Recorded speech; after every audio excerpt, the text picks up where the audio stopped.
Како и што се очекуваше, кошаркарите на Баскет Дино, кои се надпреваруваат во младинската М18 лига, имаат тежок меч против екипата на ФМП Академија од Скопје.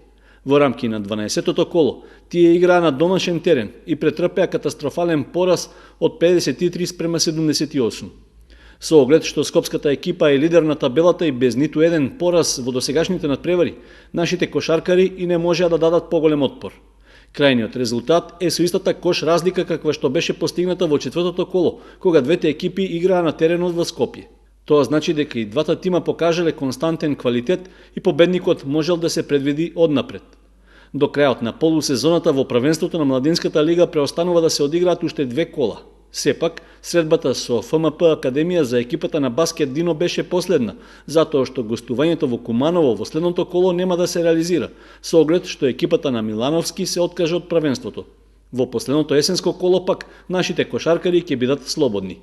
Пролетниот дел од првенството и во Младинската и во третата кошаркарска лига продолжува на 6 февруари.